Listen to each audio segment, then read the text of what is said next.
Hello, everybody, and welcome to another episode of EDF Sports. We got a nice one tonight as it's Monday night football. Dallas Cowboys, Philadelphia Eagles. I'm here with the biggest Eagles fan, my partner in crime, Liam. I don't know where the other two guys are, but we don't care tonight because we're talking football. Liam, I know you're excited, and we're going to get to these Eagles, believe me, because there's some stuff that I got to know. First of all, is Hurts going to give me my 35 points that I need to win my league tonight? That's a lot of points. No kidding, but I got faith in him. Though. Okay, but let's start off with yesterday. This last week's action, because there was a lot going on. Let me just start here. Kansas City goes down again. Now, I did pick this on my official picks, but it was because I hate Kansas City, not because I really thought they were going to lose. Like what do you think's going on with Kansas City? Have they been exposed? Did Baltimore expose that defense? Typical Broncos fan saying Exactly. Kansas City. You know what? Shannon Sharper said the same thing, but he still loves Patrick Mahomes, or as he calls Mahomes boy. I'm not worried about the Chiefs. I don't think they've been exposed in any way. I think that if we're just going to look at them realistically, they just don't have a good defense. So they're going to have to win games via shootout. And for the first 3 years of Patrick Mahomes, starting career, they've been able to win most of those games by shootout. And this only, to my knowledge, this is only the second time in his, really in his career that he's lost back-to-back games. So, it looks bad, but if we're talking about back-to-back games losing back-to-back games as a reason to not trust the Chiefs, then that's where the bar. Can we think about that frame of reference? That's where the bar's at. We're freaking out over 2 losses. Right. But did you hear anything today on Andy Reid? I know he got out and he was feeling better or whatever, but that's got to play a little bit into some of this too. I mean, they're already down like they are. Can Reid come back? Is he going to be? Do their assistant coaches? Do we get to find out if Bieniemy is worth what everybody thinks he is? I sure hope Andy's back. Andy, former Eagles coach. I have a big spot in my heart for him. I have that egregious Andy Reid face shirt. Hey, I love Andy Reid. I love him too. So, I think and I hope he's okay. And I trust Bieniemy. I've been pounding the table for Bieniemy to get a coaching job for years now. I wanted the Eagles to hire him. Of course, we didn't even give him an interview. That's a topic for another day. He'll eventually be a head coach somewhere, be it USC or in the NFL. Yeah, that's interesting. If he gets his start, a la Luke Walton, getting to inherit this crazy team, right. Luke Walton took over the, and went, those Warriors, right? It was they were 24-0. Yes. Right? That was under Luke Walton. Before they eventually, lost 24-1. Who cares? Right. If the enemy gets to take over the Chiefs, it's the perfect segue into proving what he can do, and eventually en route to getting hired in the next hiring cycle. But I expect Andy Reid to be there, and I expect the Chiefs to really come back, angry. And did you hear what happened to him though? No. Do you know what happened to him at all? I just heard it was a precautionary illness type of thing. But Paul, I got he was sick by that defense. I wouldn't doubt it. But there's some good news for the Chiefs and some bad news for one Liam Segarian, and that's the Chiefs have lost 2 in a row, and their next game's against the Eagles next week. That is it. I was going to say that a minute ago, but I was trying not to be. But, man. They play us next week. You're right. Play them after 2 straight losses. Yeah, I don't know if I want to be that team. But, but hey, if they come off a good win tonight, you never know. I mean, look, honestly, that defense is not that good. It's not that good. You ran up. Everybody is running straight up the middle on Kansas City, and they have just pounded that middle to death. They can't stop it.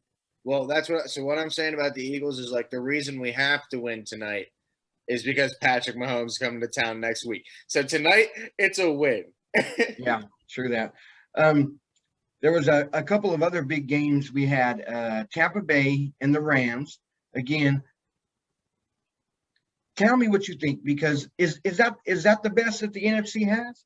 Is that going to be the NFC Championship, or is sneaky Green Bay, who comes back in 30 seconds, going to be the team two, or what's going on with Tampa and the Rams? How did you feel about that one? Well, as you know, I picked the Packers to make the Super Bowl this year in the Rodgers Revenge Tour. Mm-hmm. And you know my loyalty to take integrity, so I'm sticking with it. But there's no evidence to me right now that the Rams aren't the best team in football, or maybe Thank not you. football, but the NFC at least. And I guess you would have to say football, but at this point, but moving down the road, the only reservation you have is obviously health, because they're a very top end, top heavy team. A lot of big contracts for a lot of star players that if they start to go down, like their running back room already has, you Mm-hmm. know, they're thinner than a lot of teams because they have so many premier players at key positions. Yeah. Quarterback now, wide receiver. On the offensive line, you have But some they're high so guys, stacked. and obviously That Donald and Ramsey too. I Um, mean, I've been hounding on these guys. I'm the one who had Mark Stafford. Nobody believed it.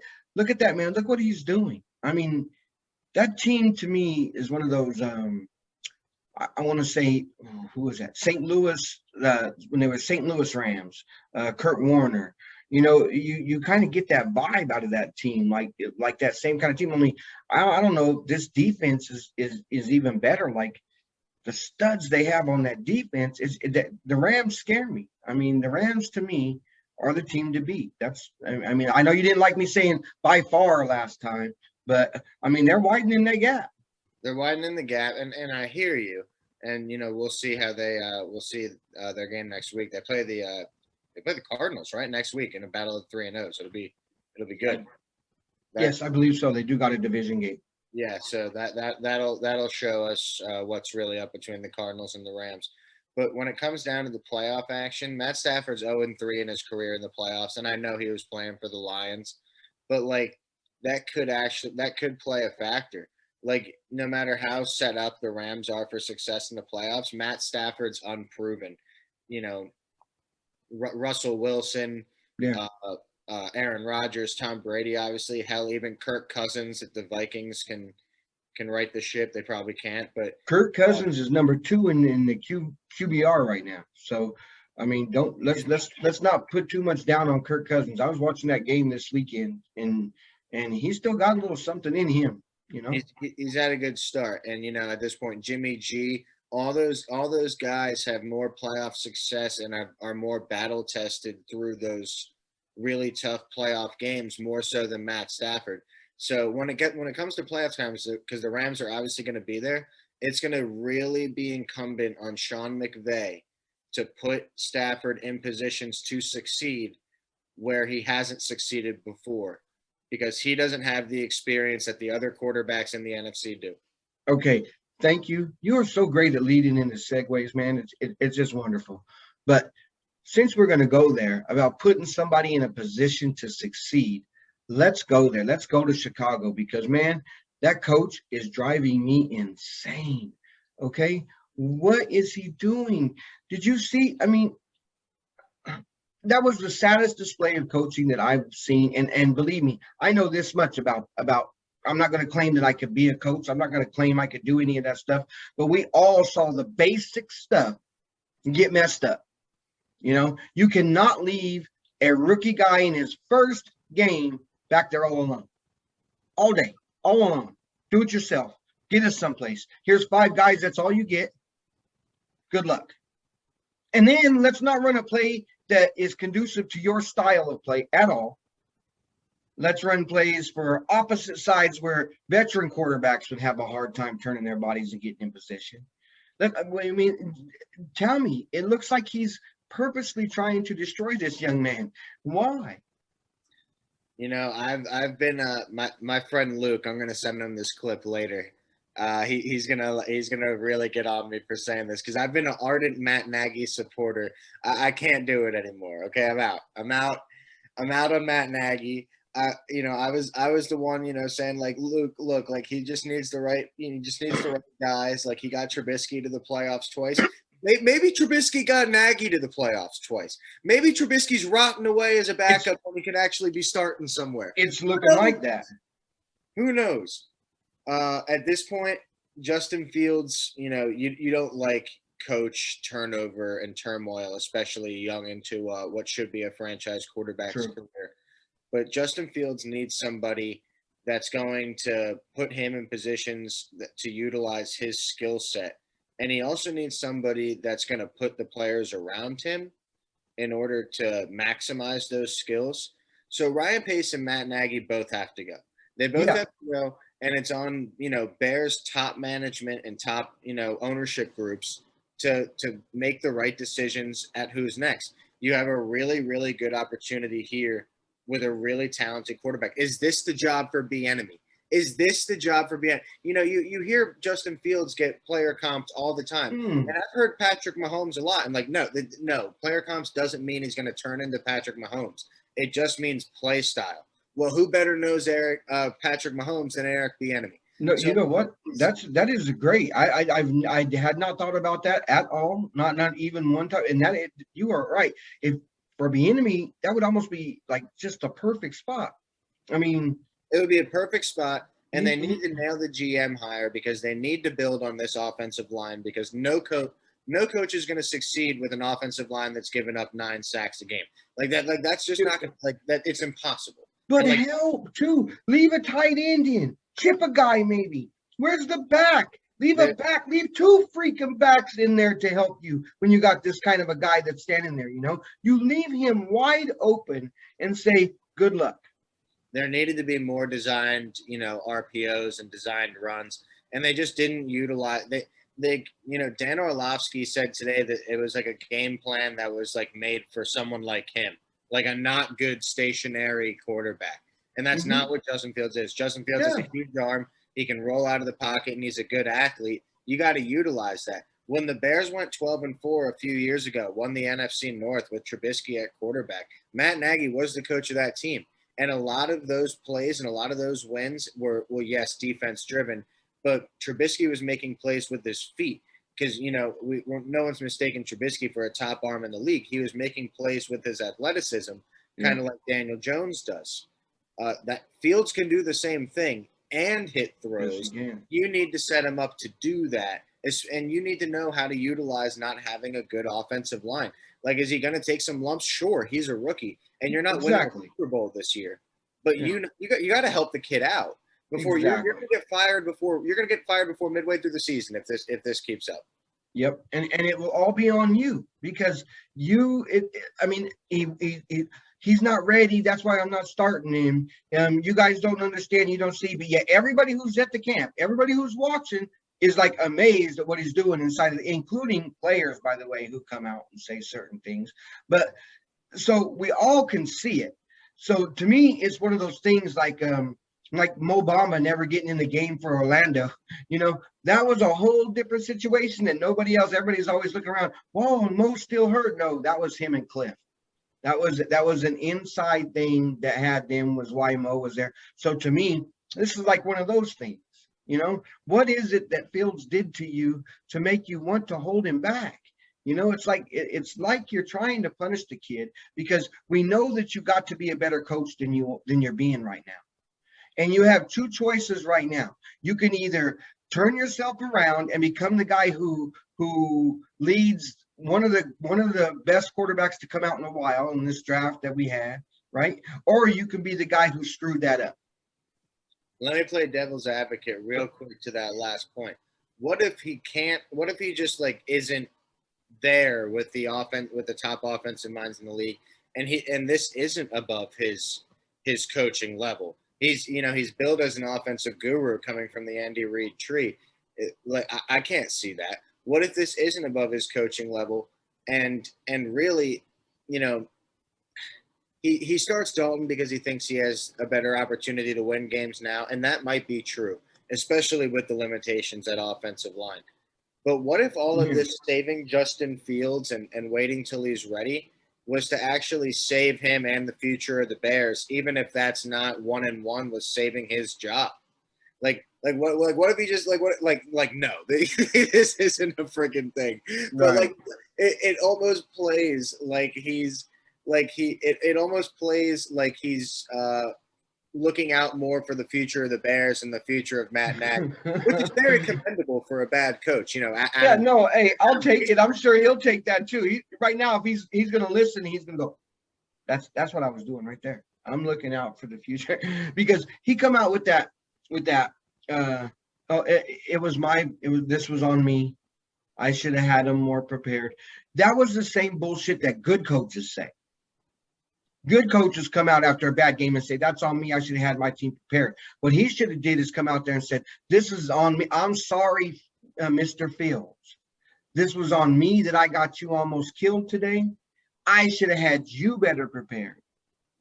Don't tell us that generic, it was on me because I'm a coach and it stops right here. No, that was truly on you. This was beyond that. This was truly on you. You didn't give this poor kid even a chance.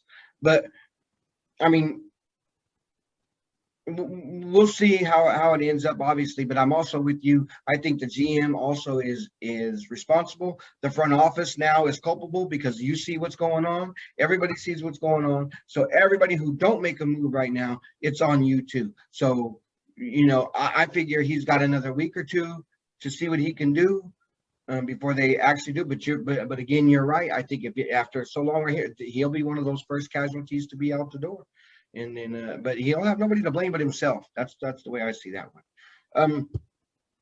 I want to get into a couple more things real quick. But yeah, so the AFC West, I got to go there. That's my Broncos. They're now 3-0, but the Raiders are 3-0. And I want you to tell me, since Lamar's not here, are the Raiders for real though? Because they don't look bad. I'm going to say right now, Carr is, I don't know if it's the contract year that's doing it or what, but he's not looking bad.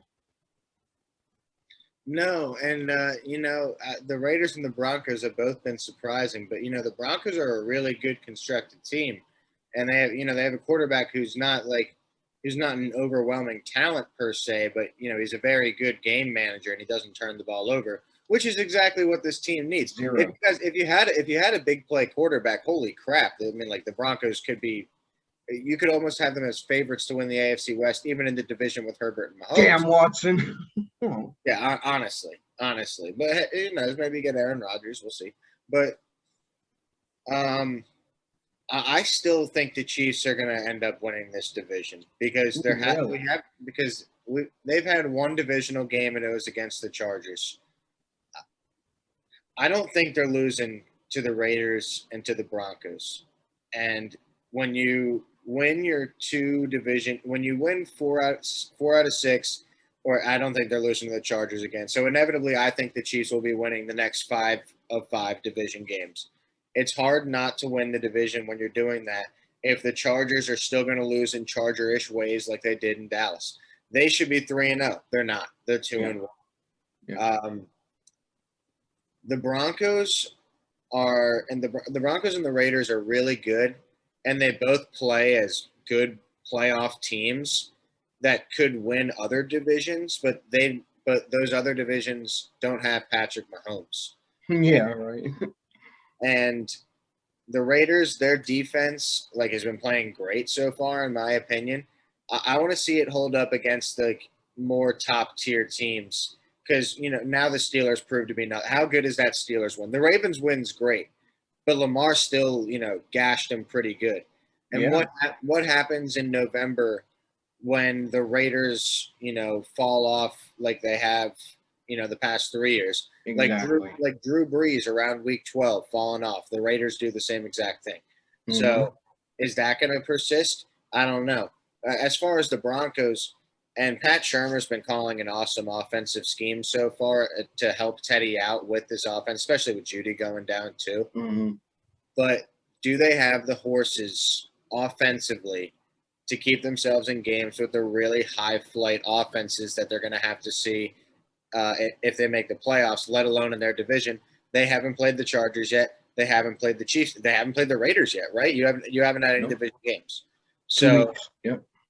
so, the Broncos are going to have to prove themselves in division before I start talking about them as a real threat to win this division. They've looked good so far, but they've played the Jets and they've played. And that's the point. They've had 3 games. I mean, the Jets, the Jaguars, and the Giants. Now, who wouldn't? Yeah, who wouldn't want to start with that, right? I mean, that's a great way to start off. 3 teams that don't give you much that you can get fired up. So I'm kind of with you there. I am not, even being a hardcore Bronco fan, I'm not sold. I like where they're at. They've done great. To me, it's the defense that's going to carry them, because giving up 26 points in 3 games, that's good. That's a good start for that defense. They don't even have all their pieces still, and they're just getting started. So that defense will get better as the year goes on. That should scare some people. And the offense, Teddy is I hate to call it that word, that manager word. I hate that, but he does seem to be that. What he does the best is he knows how to check that ball down. He's like a check down guru, If it's going a little bit 3 seconds, 4 seconds, he dumps it. He hits the short pass, He'll dink you to death all the way down the field, just dink all the way down the field. And that's fine.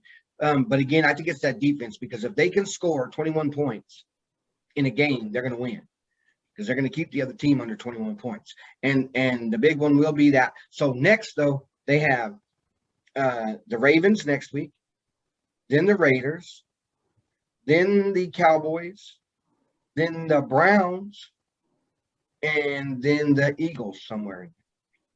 So you'll be learning a lot about them over the next month. So we'll get that's it. That's what I'm saying. Over the next 5-6 weeks, we're going to find out who the Broncos really are. And in my opinion, we're going to find out they are a good playoff team, and that's where they're going to be.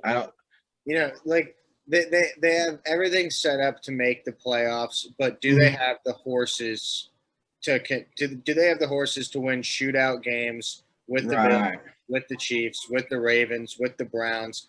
They're in the same Chargers, with the Chargers. They're in the same situation that the Colts are in. They're in the same situation that the Vikings are in. They're so limited at the most important position, and they might be slightly limited coaching in some areas, that you can't trust them to win games against Mahomes. At some point, it doesn't become about team versus team. It's, can you go out and beat Mahomes? Can you go out and beat Josh Allen? Because the rest of your team stacks up. It's the dude who's making the plays. Can you stack up with that dude? And I'm not sure the Broncos or Raiders can do that yet. And by the way, he stacks up with those dudes. Yeah, and by the way, Josh Allen has redeemed himself the last few weeks after that first disaster, hasn't he?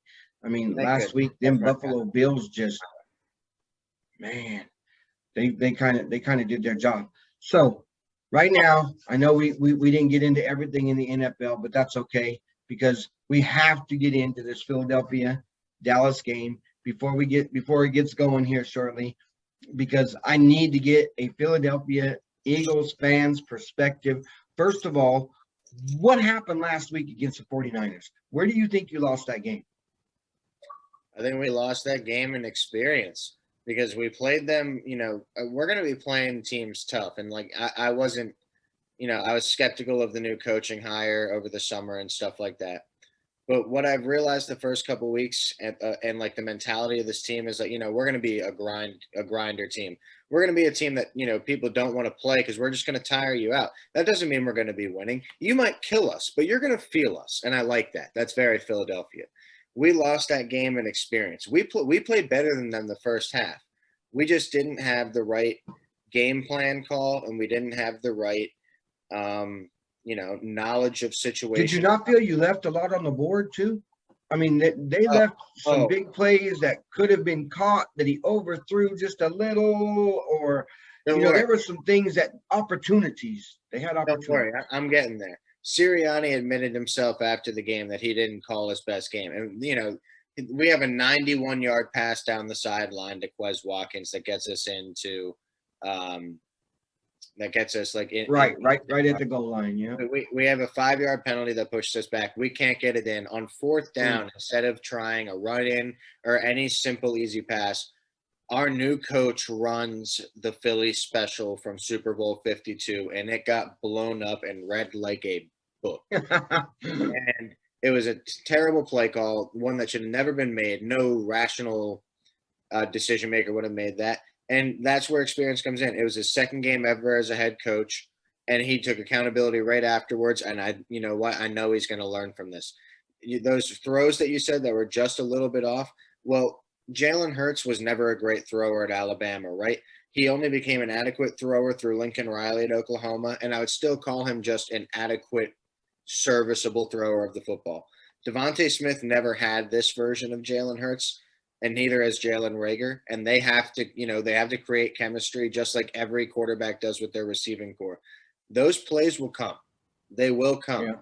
Yeah. Jalen Reagor, who stepped out of bounds on that would-be touchdown, will learn through mistakes like this how to sharpen up your routes to make sure that doesn't happen. As far as physicality, and the 49ers are very physical, we out-physicaled them for the first half. We just left scoring plays on the board and big opportunities, but they're learnable opportunities, and that's okay. For a team that's not trying to win, like my Eagles are not trying to win, if we can learn from what happened in games like this past week, we're going to be just fine. And that leads good though into this week. I mean, even though you are missing a left tackle, right?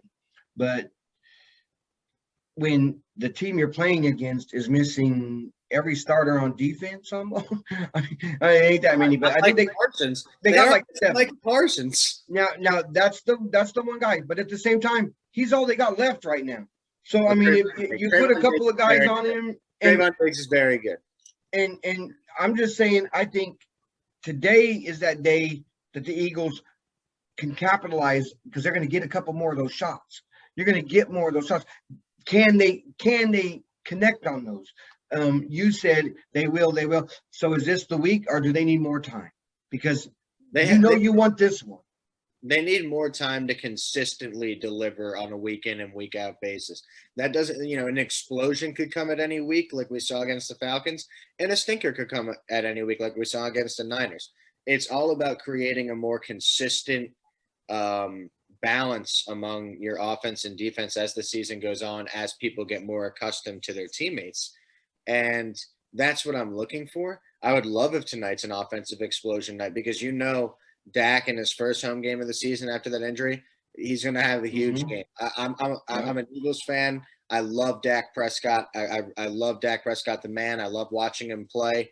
And for most of his career, he's owned the Eagles. So they're going to. I believe it's three home games straight that the Dallas has over the Eagles right now. It's a 3-game home win streak. They are favored by 3.5, Vince. Philadelphia is a little bit shaky defense. I'm not going to say they're bad. That's not a bad defense, but they've got their little issues. But I believe that the flip is going to be Philly's offense will be able to handle Dallas's defense. So where do you see this coming out on a realistic end? I'm taking my Eagles, and it's going to be a big game for the defensive line. I know Brandon Graham's out for the year, which really hurts.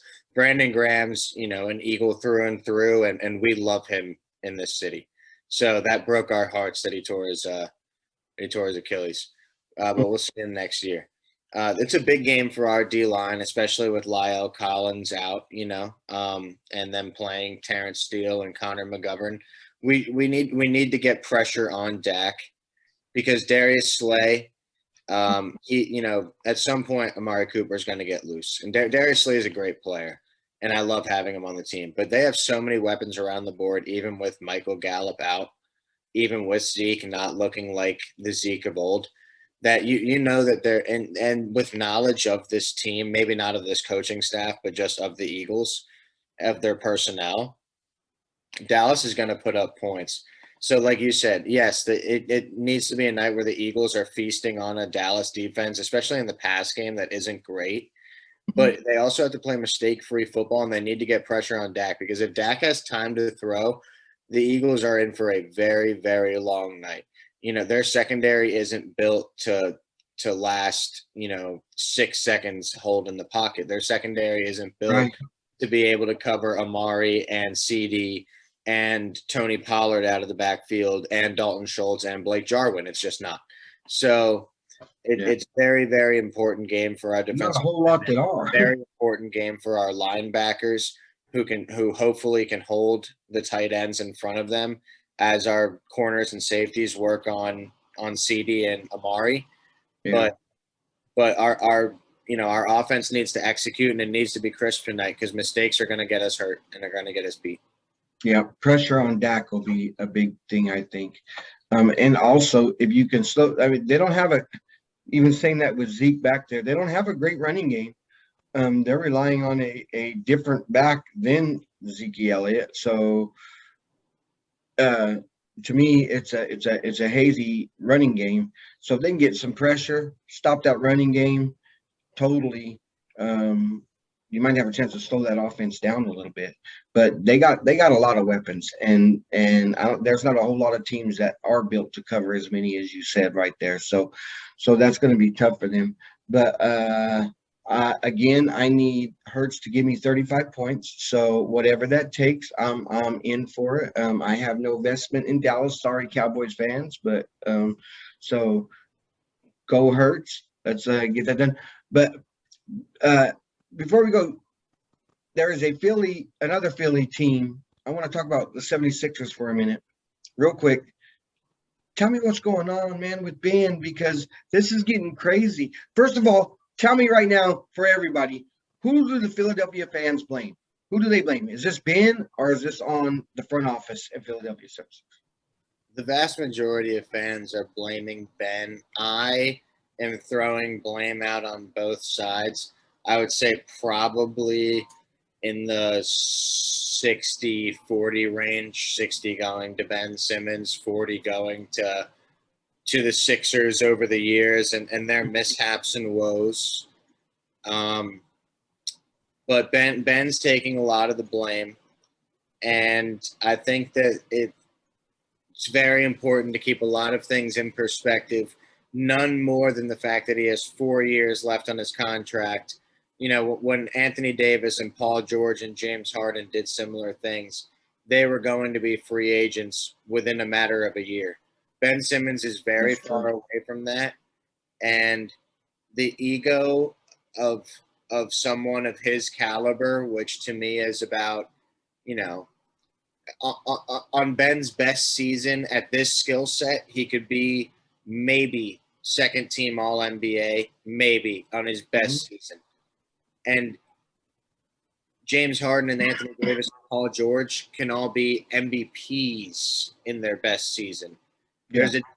Ben Simmons is overvaluing himself, and his ego is way above the basketball player. Okay, but is there no blame for the front office trying to get what they would call a king's ransom during the summer when they had a lot of suitors out there who said, sure, we'll give it a shot, Minnesota for one. Well, Minnesota literally came out, though, back in the summer and said, we are all in on Ben. We're going after him. No ifs, ands, or buts. We want a piece of Ben. And they wanted half the team, give me half the team. So is there not some blame in that front office for trying to get so much then it blows it. Now you got him not wanting to report. Are you still going to get the value for him now? I don't blame the front office at all for that. I loved it personally.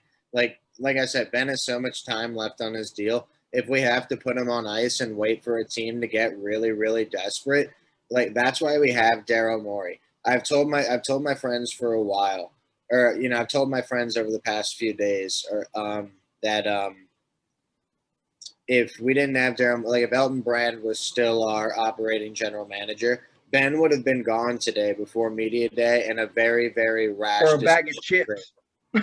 For pennies on the dollar. Daryl, Philly sandwich. Daryl and his knowledge of the NBA landscape and the player landscape and the market I'm confident will at least get us 75 cents on the dollar. And if that 75 cents on the dollar comes in the form of what this team needs, then we'll still be able to compete as long as Joel Embiid and the rest of the team is healthy. Now, what that 75 cents on the dollar is, I don't know. But if the Wizards and the Portland Trailblazers don't start off well and we rehash the talks that we thought we were having over the summer, well, that's more than $1 on the dollar. That would then be Daryl turning it into more than what he's giving away. It's a bleak situation as far as where his value stands now. But the thing that works out for the Sixers is they have so much time for his value to rise, even if he's not on the court, because other teams are faltering in certain aspects, right? Ben Simmons is the most versatile defender in the NBA. He's a pretty damn good passer, and you could argue he's the, best or second best transition player in the NBA. He's probably the fastest person in the league with the ball in his hands. He serves a lot of value for teams that have the right construct for him. So in saying all that, I know a team that is in need of a point guard till at least January, but probably a little further because, the guy they have coming back in January will need some time to get going. So what do you think the Sixers would want out of my Nuggets to get Ben over there? They're going to want that point guard that you want Ben to hold over for until he comes back. Or they're going to want that guy that you signed today to a 5-year, $207 million contract, Michael Porter Jr. And I don't think that a trade happens without one of those in it. Wow. Okay. Well, then that won't be happening. But I even though as down as I am on Ben, I think that would be a nice spot for him because he would not come in there with any expectation of scoring. You don't have to. What you give us is fine. If you give us 12 tonight, then great. What we need you to do is your facilitating and your defense, and that's all that team would need. Joker could pass, do all. They just need him to come in and do a small role, and I think he could fill that role beautifully on that team until Murray got back. Now, when Murray got back, that would be a little awkward on the guys they have in the position, but I still think they could move Ben to a 2 and he could still facilitate. And the defense, like you said, his versatility on defense, you could use him in many of ways. Having him and Aaron Gordon together would bolster that defense to me. Great. So I would like to see that. So I know, like you said, I don't think it could happen because of the price that he would want to get for it. But that would be my last word. If we're going to have one there between us, is right there. The Nuggets should do something like that. Ben sitting there, like you said, I actually never thought of that. And that was a great point, that the amount of years that he has, you could sit in there and unbelievably, in the world that we live in today, a guy sitting there on his can will grow in value. Somebody goes down, some team isn't performing like they need, and they keep looking over there going, God, if we had that guy right there, if we just had that guy right there, and then like you said, now you're paying $1.10. And so those were excellent points. But is there anything else you want to say about this Philly game? Because come on, you're the fan. Tell me what you really feel about Dallas. The rivalry runs deep. I don't hate any franchise in sports more than I hate the Dallas Cowboys. That goes for the Boston. There it is. That goes for the Atlanta Braves. That goes for the New York Mets. That goes for the New York Knicks. That goes for the Miami Heat. That goes for the Lakers. That goes for the Patriots. That goes for everybody. Dallas Cowboys are the most hated franchise in the history of Liam Sagarian. And they're America's team. They're America's team. America's team. America's real team is the Cowboys. Let's get it up. Let's be honest, and I can make a point about that later. My hat says "Go Birds." That's what it means. It means "Go Birds." And the Cowboys, fly, Eagles fly. The Cowboys, they worry more about Washington. That's their blood rival. That's fine. That's fine. They're our blood rival. You want to know why? It's because everyone who's not a Cowboys fan hates the Cowboys. And by just marriage of the division, I have to hate them more. And I love it. I love it. Go 100%. Birds, baby. Fly. 100%. Fly. I love it. I love it. Thanks for the time, man, Liam. This was great. Let's do this again. Not so long the next time. We'll get into next week's games And hopefully we are talking about how big Jalen Hurts smashed this Dallas Cowboy defense and how I won my game because of it. And then you get to the Philly win, so we all win. So Jalen Hurts, just do your thing, and we all win tonight, right? 31-28 Eagles. Let's go. 31-28. I love 31-28, 29, 33. Ooh, you sure you don't want to make that 32? Cover the spread? Get some money? Would that not? Yeah, that would cut. 31-28 covers the spread, wouldn't it? It's 3.5. Gotta have 4, right? 3.5 for the Cowboys. Oh, all right. See, that's why you don't listen to me when I make this. No, I'm just kidding. But you're right. So they did. I love it. I love the score. I was like, no, that hit me over too. Yeah. Well, I got to change my bet now before this starts. So no. But that's great. Get in on our picks, by the way. If you notice, out of all these places, we got the Athletic. There's all these, and we are number 5, guys. We're number 5 in the picks right now. We're killing it. Let's go. Get in on that, Liam. EDF Sports. I will get it. I'm in next week. Let's do it. EDF Sports. We will see you guys again next week. Liam, good luck. And we will catch you guys later. We'll catch you later. Go Birds.